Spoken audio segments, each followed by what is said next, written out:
Ça a prêché tout à l'heure pardon, sur l'appel de Dieu, dans Ésaïe 53, sur l'appel de Dieu qui crie, qui nous appelle à le servir, qui nous appelle à nous repentir devant lui. Et ici, il y a un homme que nous connaissons qui s'appelle Moïse, que Dieu appelle à lui. Amen. Alors, avant ça, nous allons lire dans le même chapitre, mais au verset 3. Amen. Au verset 3, plutôt verset 1 à 3 pour que nous comprenions de quoi il s'agit. Amen. Exode chapitre 3, verset 1 à 3. Ensuite, nous allons lire le verset 11. Amen. Moïse était devenu berger du troupeau de son beau-père Jéthro, le prêtre. Exode chapitre 3, verset 1 à 3. Après, on va lire le verset 11. Parce que c'est en lien avec ce que je vais dire après, donc c'est pour ça. Exode chapitre 3, verset 1 à 3 dit: Moïse était devenu berger du troupeau de son père Jéthro, de son beau-père, Jéthro, le prêtre de Madian.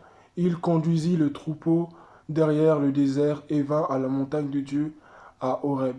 L'ange de l'Éternel lui apparut dans une flamme de feu au milieu d'un buisson. Moïse regarda et vit que le buisson était tout en feu sans être consumé. Moïse dit: Je veux faire un détour pour voir quelle est cette grande vision et pourquoi cette vision, oui, et pourquoi le buisson ne brûle pas. Amen. Nous allons lire le verset 11. Le verset 11 qui dit, où Moïse dit à Dieu, sachant qu'il a déjà reçu l'appel de Dieu, Dieu lui a déjà dit, j'ai vu la souffrance de mon peuple, j'ai entendu les cris que lui font pousser ses oppresseurs, je t'envoie les délivrer. Amen. Et là, répond à Dieu, Moïse dit à Dieu au verset 11, qui suis-je moi pour aller trouver le Pharaon et pour lui faire sortir les Israélites et pour faire sortir les Israélites d'Égypte. Dieu dit, je serai avec toi, voici pour toi le signe que c'est moi qui t'envoie. Quand tu auras fait sortir le peuple d'Égypte, vous servirez Dieu sur cette montagne. Amen. Il dit encore, j'irai donc trouver les Israélites. Moïse dit encore, j'irai donc trouver les Israélites et je leur dirai, le Dieu de vos ancêtres m'envoie vers vous. Mais s'ils me demandent quel est son nom, que leur répondrai-je? Dieu dit à Moïse, je suis celui qui suis. Et il ajouta, voici ce que tu diras aux Israélites, je suis m'envoyé vers vous. Amen. Gloire à Dieu. Donc, ici, il s'agit d'un homme qui s'appelle Moïse, que nous connaissons, qui est envoyé par Dieu pour délivrer. Et aujourd'hui, la mission de Moïse, c'est, enfin pas aujourd'hui, mais la mission de Moïse, c'est celle qui a été celle de Jésus. Amen. Celle de Jésus ne s'est pas cantonnée sur un peuple, mais sur toute l'humanité entière. Amen. Le monde passé, le monde de son temps, le monde qui l'a précédé, le monde qui l'a suivi, que nous-mêmes n'avons pas connu, notre monde d'aujourd'hui, et le monde nous-mêmes qui nous suivra. Amen. Qui viendra après nous. Le sacrifice de Jésus, c'est un sacrifice pour l'éternité, je veux dire ça comme ça, pour présent, passé, futur. Amen. Et la mission de Moïse, là, c'était la mission de quelqu'un qui devait sauver un peuple de l'esclavage. Amen. Et aujourd'hui, je voudrais intituler ce message l'appel de Dieu. Amen. L'appel de Dieu. Dieu nous appelle tous à le servir, mais souvent, il y a une question que nous nous posons, c'est qui suis-je? Et c'est là que s'amplifie, je dirais, la pensée de notre journée aujourd'hui du dimanche. Qui suis-je, moi? Qui suis-je pour servir Dieu? Est-ce que je sais parler? Est-ce que je suis une bonne personne? Est-ce que je connais la Bible par cœur? Est-ce que j'ai reçu tous les enseignements par cœur? Est-ce que j'ai abandonné tout ce qui était mal? Quand nous allons dans Actes chapitre 9, nous voyons l'appel d'un autre homme qui pouvait dire qu'il n'avait rien à faire dans le ministère que Jésus a délaissé à ses disciples, que Jésus, a laissé en héritage à ses disciples. Amen. Un homme du nom de Paul. Il était sur le chemin de Damas Et la Bible nous dit, respirez encore le meurtre. Amen. Il allait vers le chemin de Damas. Souvent, on se dit que Paul, il a juste fait arrêter les chrétiens. Non, Paul a aussi fait tuer des chrétiens. Il a approuvé la mort d'Étienne. Amen. Mais ce n'était pas le seul. Amen. Et nous savons que Jésus va se révéler à Paul sur le chemin de Damas. Un homme comme ça. Aujourd'hui, on va te dire que Dieu se révèle à, je ne sais pas moi, un homme politique ou un homme qui a fait beaucoup de bêtises dans les autres pays, un homme qui a fait beaucoup de bêtises dans sa vie. Un gars du quartier, là, que vous connaissez peut-être. Vous pouvez penser à n'importe qui. Un gars du quartier ou une fille du quartier que vous connaissez, qui a fait pas mal de bêtises dans sa vie. Dieu peut le faire. Amen. Mais qui sommes-nous? C'est là qu'est la question. Qui sommes-nous, nous, pour prétendre être appelés de Dieu? Qui sommes-nous pour servir le Seigneur? En fait, nous ne sommes personne. Amen. Mais ce matin, je ne voudrais pas appuyer sur le fait de qui sommes-nous, qui sommes-nous. On pourrait se poser cette question mille fois. Et on reviendra à se dire, mais j'ai rien à faire ici. Et au final, c'est la culpabilité qui va prendre le dessus. Ce que je voudrais dire ce matin, c'est que Dieu nous appelle, pas parce que nous sommes parfaits. Amen. Dieu n'appelle pas à lui des gens parfaits, sinon il ne nous aurait pas appelés. Parce que ça sert à quoi? Si on est déjà parfait, qu'il n'y a plus rien à changer, qu'est-ce qu'il va faire en nous? Quand Dieu nous appelle, il veut se servir de nous, il veut nous utiliser, il veut aussi travailler en nous. Amen. Nous, il dit, qui suis-je, moi, pour aller trouver le Pharaon et pour faire sortir les Israélites d'Égypte? Lorsque nous posons la question qui nous sommes, c'est pas que nous sommes comme ça dans le vent. Je sais qui je suis, je sais que je m'appelle Isaac, je sais que voilà, je sais que de quelle famille je suis, je sais que je suis ivoirien, je connais mes origines, bon je vois, ok, je sais qui je suis quand même un peu. Mais par rapport à l'appel, on se pose des questions parfois. Est-ce que j'ai les facultés de... Comme je l'on pouvait dire dans Juge chapitre 6, où il disait je suis le plus jeune de ma famille et mon clan est le plus faible de Manassé. Avec quoi je délivrerai mon peuple des Madianites? Comment je vais faire? Dieu pardon, lui dit, va avec la force que tu as. Et nous devons savoir que lorsque Dieu nous envoie, il nous envoie avec la force. Amen. Lorsque Dieu nous appelle, c'est parce qu'il a mis en nous déjà cette force, cette faculté de le servir. Dieu ne nous envoie pas si on n'est pas capable. Dieu, ce n'est pas un être humain, ce n'est pas un enfant. C'est les enfants qui disent des choses qu'ils ne pensent pas, et puis on va se dire, bon, ben, peut-être que... Mais malheureusement, souvent, par notre façon de réagir par rapport à l'appel qu'il donne, c'est normal de douter. Amen. Tout le monde doute. Tout le monde a des doutes. Tout le monde a des peurs. Tout le monde a des craintes. Quand on pense à David, par exemple, on voit David un homme audacieux, ou bien quand on pense à Élie, on voit des gens audacieux qui, voilà, se lèvent quand l'audace, qui vont... Donc on pourra se dire, bon, dans la Bible, il y a peut-être eu des gens, mais non, parce que même au cours de leur vie, il y a eu des périodes, amen, où c'était assez compliqué pour eux, amen. Donc, on est des hommes, amen. Nous sommes des hommes et Dieu nous a tous appelés, même ceux qui sont dehors, que vous voyez, vos amis, ils ont un appel sur leur vie.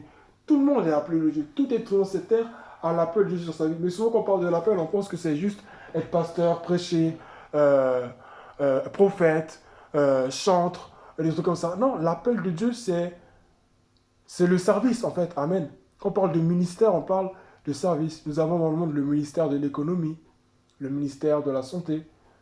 Le ministère, c'est pas juste question de premier ministre ou autre. Non, c'est chaque service qui est utile pour le développement, le bon fonctionnement de l'État, du gouvernement. Amen. Et c'est ce qui se passe dans l'Église. Dieu nous a tous appelés à le servir.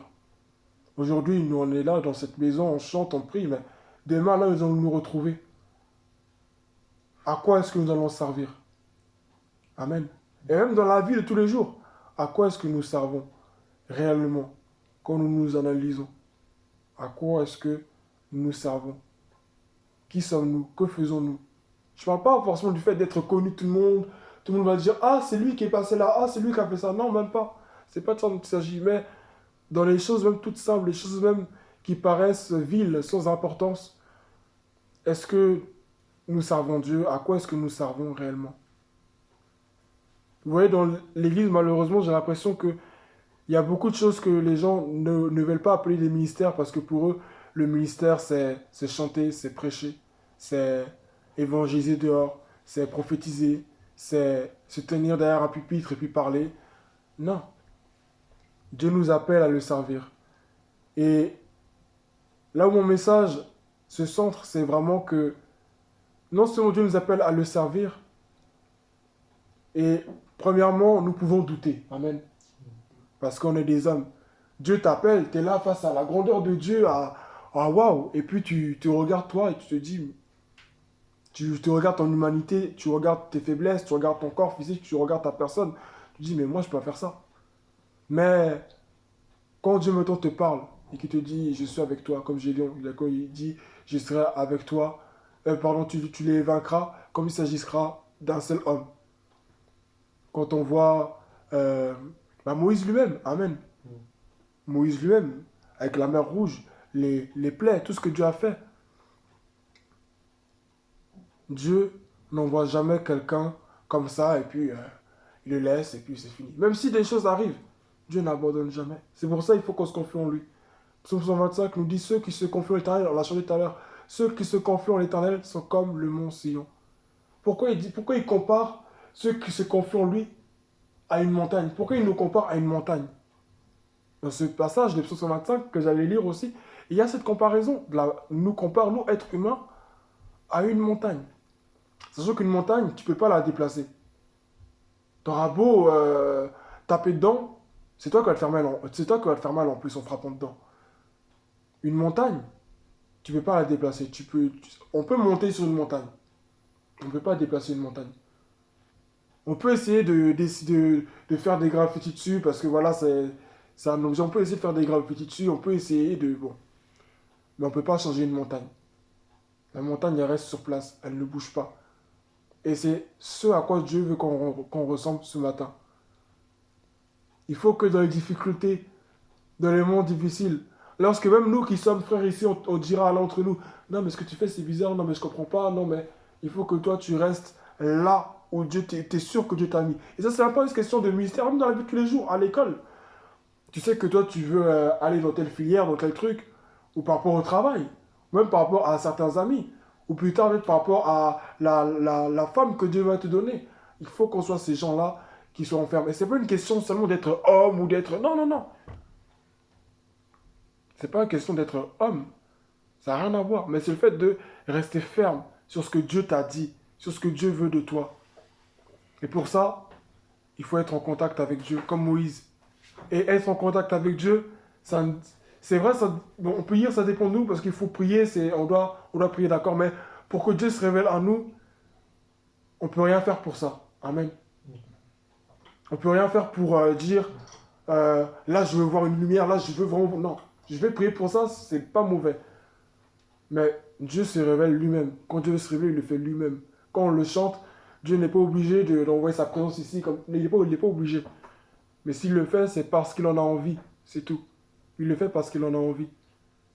Regardons bien Paul. Et Paul même et Moïse même sont même similaires, je dirais, à peu près. Parce que les deux ont grandi et ont vécu depuis toujours dans le camp ennemi, entre guillemets. Moïse chez les Égyptiens, Paul chez les pharisiens. Et là, Dieu se révèle à eux. Dieu se révèle à Paul, Dieu se révèle à Moïse. Moïse, là, il est sur un chemin. Comme on a vu, Moïse, il était en train de faire son boulot de berger. Pour dire que, et comme Jésus me l'a dit, vis ta vie, fais ce que tu as à faire, le reste, ça viendra après. Mais vivons nos vies. Amen. Moïse vivait sa vie. Il était berger. Et c'est dans cette vie-là que Dieu s'est révélé à lui. Il n'a rien demandé, il n'a pas prié pour ça. Certainement qu'il a appris à croire en Dieu, vu que les Madians, en tant que fils d'Abraham, avaient quand même cette petite connaissance de Dieu. Les enfants d'Abraham et de Ketura, les Madianites, ils avaient comme cette connaissance de Dieu. Donc, Moïse, près de Jéthro, devait avoir aussi cette connaissance de Dieu. Mais Pas celle-là qu'on voit face au buisson ardent. Amen. Dieu a choisi de se révéler à lui. Dieu a choisi de se révéler là à Moïse. Tout comme Paul. Amen. Paul avait aussi entendu parler de Jésus, de Dieu. Il savait qui c'était Dieu, il savait qu'un jour il y avait le Messie qui allait venir. Donc je peux dire, il avait aussi entendu parler de Jésus parce que Jésus c'est le Messie. Donc voilà, etc. Bref. Paul aussi avait aussi entendu parler de ce Dieu. Mais ce Dieu en réalité ne le connaissait pas. Et Dieu a choisi de se révéler à Paul. Paul aussi, comme Moïse, n'a rien demandé du tout. Dieu s'est révélé à lui. Et quand Dieu se révèle à Paul, Paul, son ministère, son rôle, c'est vraiment d'aller vers les non-juifs. Et Moïse, lui, son rôle, c'est d'aller vers les juifs. Mais les deux, ils ont une mission similaire. Pourquoi? Parce que dans les deux, il y a une mission de délivrance, une mission salutaire pour un peuple. Amen. Et quand ces deux-là viennent vers leur peuple aussi, c'est difficile de croire que cette personne, elle est appelée de Dieu, sachant que de base, il était dans l'autre camp. Moïse, avant, il était chez les Égyptiens. C'est vrai qu'il n'appréciait pas ce qu'il faisait, mais il était chez les Égyptiens. Il a grandi chez les Égyptiens, dans la sagesse égyptienne, dans la culture égyptienne, dans tout ce qu'on peut imaginer de chez les Égyptiens. Et voilà que Dieu se révèle à lui. Et quand il vient vers ses frères, sachant qu'ils ne vont pas forcément le croire, il dit, mais qu'est-ce que je vais leur dire? Et Dieu lui dit, tu lui diras ça, ça, ça, ça, ça. Paul, quand lui aussi il revient vers ses frères, les gens ils ont peur. Ils savent que c'est lui qui persécutait les chrétiens, c'était pas facile. C'était compliqué, pardon. Mais dans tout ça, on doit comprendre que on ne peut pas comprendre Dieu. Amen. Ça va être le dernier point. Premier point, qui sommes-nous pour servir Dieu? Personne, mais Dieu nous appelle par grâce. Amen. Deuxième point, nous ne sommes pas parfaits. Nous avons certainement toutes les imperfections possibles, mais Dieu nous a appelés quand même.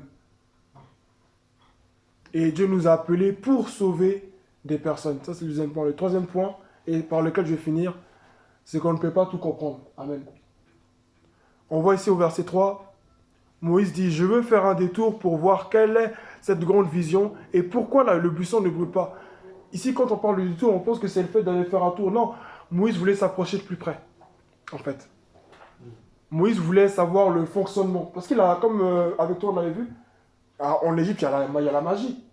Il y a toutes ces choses. Il a dû voir pas mal de choses. Mais là, il voit un buisson qui ne se consume pas. Amen. Il s'est dit, c'est quoi ça? Et les Seigneurs entendent l'appel maintenant pour le stopper. Amen. On ne peut pas tout comprendre avec Dieu. Quand Dieu t'appelle, dis-toi que tu ne pourras pas tout comprendre, tu ne pourras pas tout savoir. Il n'y a pas plus grave que de chercher à tout comprendre. Tu ne peux pas tout comprendre. Mais ce qui nous est donné déjà de comprendre, c'est que Dieu nous a appelés à le servir. Limitons-nous à ça. Faisons ce qu'il nous a demandé de faire. Le reste, il s'en chargera parce que Dieu ne peut pas nous envoyer sans rien. Les disciples avaient besoin de la puissance de Dieu. Ils sont partis. Quand on parle de l'Esprit de Dieu qui est descendu sur eux, il est écrit dans Actes des Apôtres, chapitre 2, qu'il est descendu sur eux, ils ont parlé notre langue, comme l'Esprit leur donnait de les exprimer. Ce n'était pas des choses qu'ils comprenaient. Ce n'était pas des trucs qu'ils comprenaient. Pour dire qu'il n'y a rien de nouveau dans la Bible. Ce n'était pas des choses qu'ils comprenaient. Ce n'était pas des choses qu'ils comprenaient eux-mêmes. Mais ils étaient dans ce vent de l'Esprit et on a vu comment ça s'est propagé jusqu'à ce que nous, aujourd'hui, nous croyons. Donc, j'encourage chacun de nous aujourd'hui à savoir que même si à tes yeux, tu n'es personne, ça n'a pas d'importance devant Dieu. Dieu n'en a que faire que pour toi, tu sois personne. Si Dieu t'a choisi, c'est que pour toi, c'est que pour lui, tu es quelqu'un. Et il a mis quelque chose en toi pour le servir. C'est ça, c'est tout ce qui compte. Amen. Tu es son enfant, il est ton père, il a mis quelque chose en toi pour le servir. Lève-toi avec ce qu'il t'a donné. Le reste, il le fera. Amen. Donc, ayons confiance en Dieu. Et cette semaine, méditons sur cela. Parce que les messages qu'on donne le dimanche sont censés nous servir la semaine, le reste de nos vies. Méditons là-dessus. Et sachant que Dieu nous a appelés à le servir tous autant que nous sommes. Amen.